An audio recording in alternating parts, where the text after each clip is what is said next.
आज फिक्र एक ऐसे देश की है जो कि दुनिया की सबसे पावरफुल डेमोक्रेसी है और उस देश में अगर खुलेआम टेरर अटैक हो रहे हैं और वो भी सिंक्रोनाइज तरीके में एक साथ जिनमें कोई समन्वय तालमेल दिखता है तो फिर फिक्र बढ़ी है। अमेरिका पर फोकस है। अमेरिका में नए साल का आगाज 3 बड़े हमलों से हुआ है। 24 घंटे के भीतर 3 अलग अलग शहर टारगेट किए गए। ध्यान से देखें आप, तीनों ही जगह भीड़ को निशाना बनाने की कोशिश हुई। तीनों ही हमलों से वर्तमान की बाइडेन सरकार और 20 जनवरी को शपथ लेने वाले डोनाल्ड ट्रंप दोनों को ओपन चैलेंज दिया गया। कई अमेरिकी नागरिकों की जान लेकर आतंक वाला खौफनाक संदेश देने का प्रयास हुआ। संदेश यही है कि 9/11 के बाद दुनिया में सबसे सुरक्षित बन चुके अमेरिका को भी आतंकी जब चाहे तब दहला सकते हैं और बाकी देशों की तरह अमेरिका भी अब आतंकवादियों के टारगेट से अछूता नहीं है। ये वाला विजुअल अगर आप ध्यान से देखें और इसके ठीक बगल वाला विजुअल, एक जगह है न्यू ऑरलीन्स और वो है न्यूयॉर्क का एक इलाका। न्यूयॉर्क का इलाका है और वहाँ पर अगर आप देखें वो है लास वेगस। यहाँ पर इंटरेस्टिंग बात क्या है? इंटरेस्टिंग बात यह है कि जिस तरीके से पूरा घटनाक्रम हुआ है ये चिंताजनक है, परेशान करने वाला है और इन दोनों में समन्वय है जो हम आपको आगे बताने वाले हैं। आई स्टैंड करेक्टेड, पीछे न्यूयॉर्क की जगह है वो। खैर, सबसे पहले अब अमेरिका का आपको मैप दिखाते हैं। इससे आपको ये समझने में आसानी होगी कि अमेरिका के 3 शहर कौन कौन से थे और अमेरिका में दहशत फैलाने के लिए इन 3 शहरों को ही क्यों चुना गया। अमेरिका के उत्तर पूर्वी भाग में न्यूयॉर्क शहर है।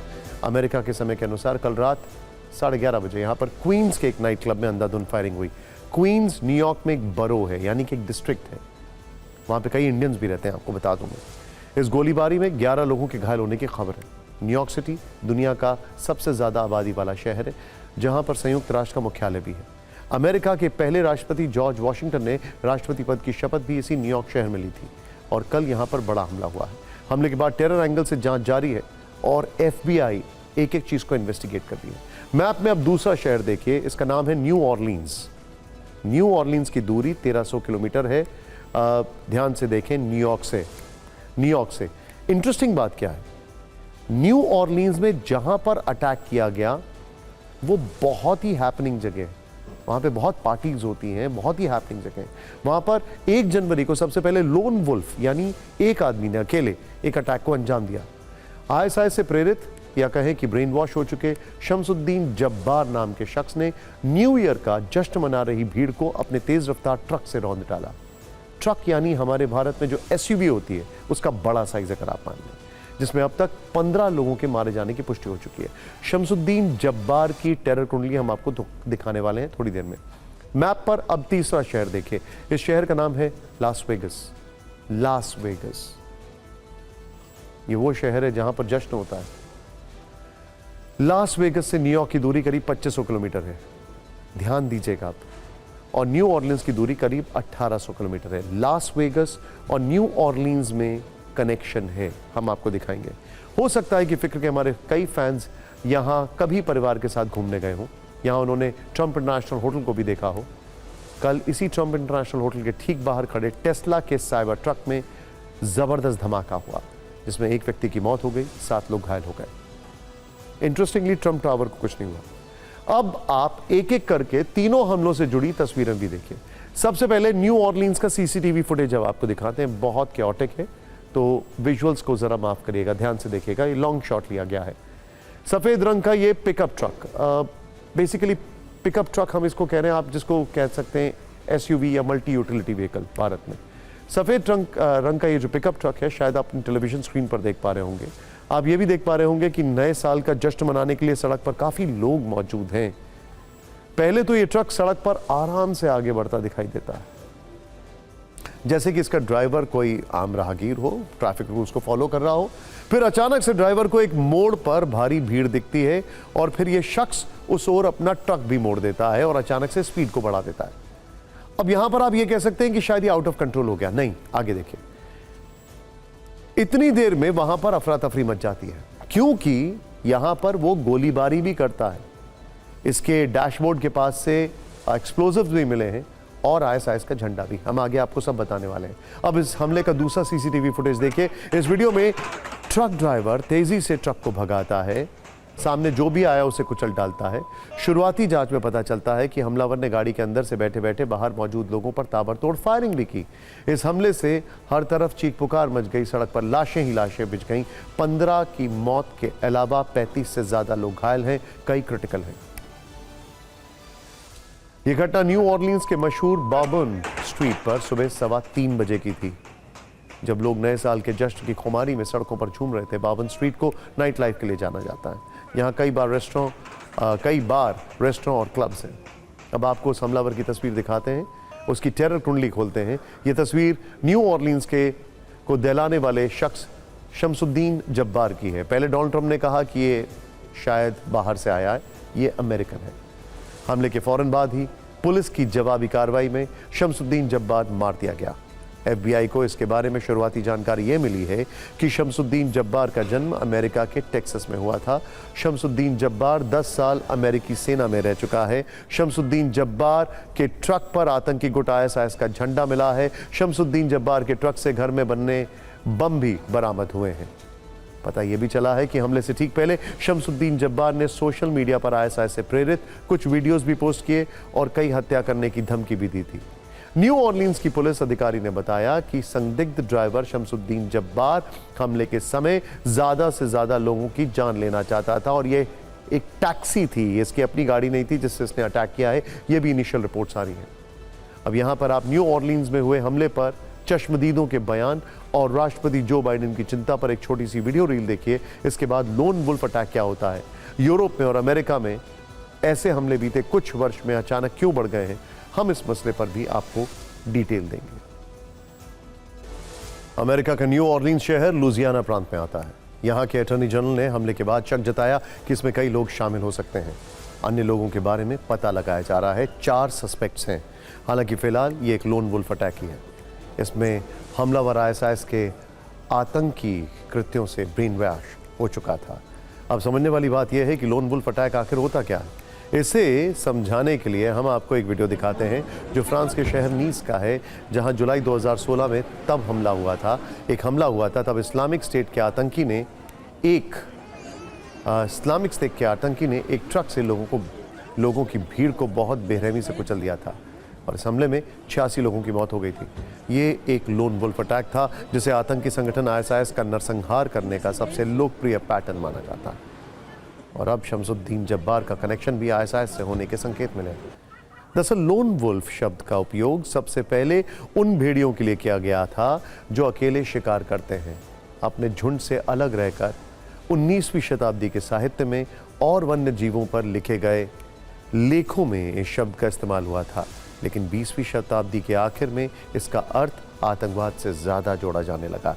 ये शब्द आतंक के संदर्भ में तब इस्तेमाल हुआ जब कुछ आतंकवादी या अपराधी संगठनों से अलग होकर अकेले हमले करने लगे।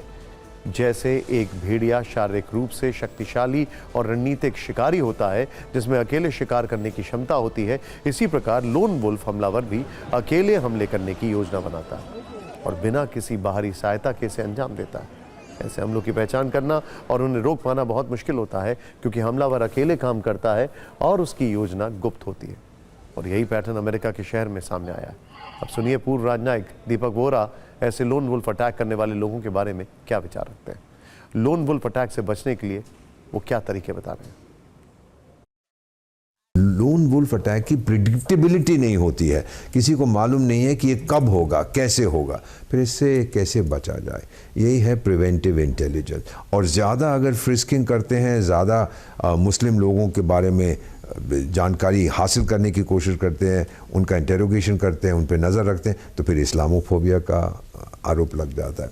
मेरा मानना है कि आने वाले सालों में ये जो लोन वुल्फ अटैक्स हैं ये कम हो गए जैसे टेक्नोलॉजी डेवलप होती है, और फिर हमें एक कॉम्प्रोमाइज़ करना पड़ेगा बिटवीन लिबर्टी, जो पर्सनल लिबर्टी हम कहते हैं, और स्टेट सिक्योरिटी, इंडिविजुअल सिक्योरिटी। और अगर पता लगे कि किसी भी व्यक्ति रेडिकल हो रहा है, उसके विचार सही नहीं है, अगर ऐसी कोई बात हो तो फिर उनके ऊपर ना सिर्फ निगरानी रखी जाए, ऐसे केस में इन लोगों को अलग कर देना चाहिए, समाज से अलग, और इनको जेल में डाल देना चाहिए। न्यू ऑर्लिन्स की घटना पर प्रधानमंत्री मोदी ने दुख जताया है। उन्होंने हमले की कड़ी निंदा करते हुए पीड़ित परिवारों के प्रति गहरी संवेदना जताई है। न्यू ऑर्लिन्स के बाद अब आपको लास वेगस में हुई बड़ी वारदात के बारे में भी बताते हैं। डोनाल्ड ट्रंप के घर में इस समय भी इस घटना पर विशेष चर्चा चल रही होगी। इलॉन मस्क खुद इस घटना से काफ़ी परेशान हो उठे और व्हाइट हाउस में बैठे बाइडेन उस वीडियो को देखकर हैरत में। सबसे पहले आप उस घटना का ये सीसीटीवी वीडियो ध्यान से देखें। ध्यान से इसलिए देखिए क्योंकि इस घटना का न्यू ऑर्लिन्स में हुई आतंकी वारदात से खास कनेक्शन है, जिसके बारे में हम आपको थोड़ी देर में बताने वाले हैं। अमेरिका के लास वेगस में ट्रम्प इंटरनेशनल होटल के एंट्री गेट पर एक टेस्ला साइबर ट्रक खड़ा था, लेकिन अचानक से इस ट्रक में पहले धुआं उठता है, फिर भयानक ब्लास्ट होता है। विस्फोट के बाद ट्रक के छोटे छोटे टुकड़े पूरे इलाके में फैल गए। इस धमाके से आसपास अफरा तफरी मच गई। यहाँ भी FBI मौके पर पहुंची और टेरर एंगल से जांच शुरू कर दी। शुरुआती जांच में पता चला है कि ट्रक के ड्राइवर का नाम मैथ्यू लेवल्सबर्गर है। न्यू ऑर्लिन्स में एक ट्रक ड्राइवर शमसुद्दीन जब्बार की तरह टेस्ला के इस साइबर ट्रक का ड्राइवर भी सेना में रह चुका है। वो US स्पेशल फोर्सेस का सदस्य था। धमाके में उसकी मौत हो गई। भीषण धमाके के कारण आसपास मौजूद 7 लोग घायल हो गए। स्थानीय पुलिस ने शुरुआती जांच के बाद जानकारी दी है कि टेस्ला के साइबर ट्रक में ये धमाका उसके बेड यानी उसके फ्लोर पर रखे गए विस्फोटकों और गैस टैंकों और कैंपिंग ईंधन समेत दूसरी सामग्रियों से करवाया गया था। ये सभी चीज़ें एक डेटोनेशन सिस्टम से जुड़ी हुई हैं। माना जा रहा है कि इसका कंट्रोल ड्राइवर के पास था। तो क्या ये एक आत्मघाती हमला था? FBI इस एंगल से भी जांच को आगे बढ़ा रही है। ये घटना इसलिए भी हाई प्रोफाइल है क्योंकि साइबर ट्रक टेस्ला का एक बहुत ही प्राइड पोजीशन है और टेस्ला कंपनी के प्रमुख इलॉन मस्क इन दिनों अमेरिका के सबसे ताकतवर व्यक्तियों में से एक बन चुके हैं। वो ट्रंप के बेहद करीबी हैं और ट्रंप कैबिनेट में अहम जिम्मेदारी संभालने वाले हैं। इस घटना के बाद उनकी ओर से भी एक बयान आया और मस्क ने कहा, ट्रंप होटल के बाहर हुए ब्लास्ट से हमारे बनाए हुए साइबर ट्रक का कोई लेना देना नहीं। ट्रक के कारण धमाका नहीं हुआ, बल्कि ट्रक ने धमाके को फैलने से रोक दिया, जिसके कारण जान माल का नुकसान बहुत कम हुआ। ऐसा प्रतीत होता है कि आतंकवादी हमला है और अगर ऐसा है तो आतंकवादियों ने गलत वाहन को चुन लिया। न्यू ऑर्लिन्स वाली कार और ये साइबर ट्रक दोनों ही रेंट पर लिए गए थे। टूरो कंपनी ने दोनों ही वाहनों को किराए पर दिया था। शायद वो भी इन दोनों घटनाओं में शामिल हो। यही आशंका लास वेगस में के जो शेरिफ हैं मैकमिहल ने प्रेस कॉन्फ्रेंस में जताई है। उन्होंने बयान दिया है कि न्यू ऑर्लिन्स की घटना और ट्रंप होटल के बाहर की घटना में कोई तो संबंध है। पुलिस इस एंगल से जांच कर रही है और ऐसी आशंका से भी अभी इनकार नहीं किया जा सकता। शेरिफ ने कहा है और आशंका जताई है कि उनका कहना है यकीनन मस्क की कंपनी का साइबर ट्रक और ट्रंप का होटल, बहुत सारे सवाल हैं जो पुलिस के जहन में और उनके जवाब तलाशे जा रहे हैं। यानी आप देखिए कि 20 जनवरी को ट्रंप राष्ट्रपति पद की शपथ लेने जा रहे हैं, उससे ठीक पहले लास वेगस में उनके होटल के ठीक बाहर धमाका होता है और धमाका उनके सबसे करीबी मित्र इलॉन मस्क की कंपनी द्वारा बनाए गए साइबर ट्रक में होता है। तो ये संदेश यकीनन इन्हीं दो ताकतवर व्यक्तियों को देने की कोशिश है। वैसे प्रेसिडेंट बाइडेन ने भी मस्क की तरह न्यू ऑर्लिन्स और लास वेगस की घटना का आपस में संबंध होने को लेकर शक जताया। सुनिए उनका बयान। अब आपको अमेरिका में एक ही दिन में हुए तीसरे बड़े हमले के बारे में बताते हैं। यह हमला न्यूयॉर्क शहर में हुआ है। न्यूयॉर्क में एक जगह है क्वींस। यहां बुधवार देर रात एक नाइट क्लब में गोलीबारी हुई। यह गोलीबारी रात 11:30 बजे की गई। शुरुआती जांच में पता चला है कि हमलावर ने एक 12 साल की बच्ची और उसकी मां को ढाल बनाकर क्लब में मौजूद लोगों पर फायरिंग की।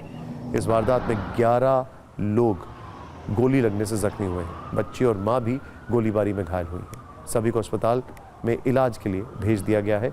ये आतंकी घटना है या फिर किसी सरफिरे का जुनून, न्यूयॉर्क पुलिस खुलकर कुछ नहीं बोल रही है। आरोपी की पहचान भी अब तक उजागर नहीं की गई है, लेकिन इतना जरूर है कि 24 घंटे में 3 अलग अलग शहरों में हुई इन 3 घटनाओं से अमेरिका जैसा सबसे शक्तिशाली देश दहल उठा है और व्हाइट हाउस से लेकर ट्रंप टावर और इलॉन मस्क का विशाल साम्राज्य हिल गया।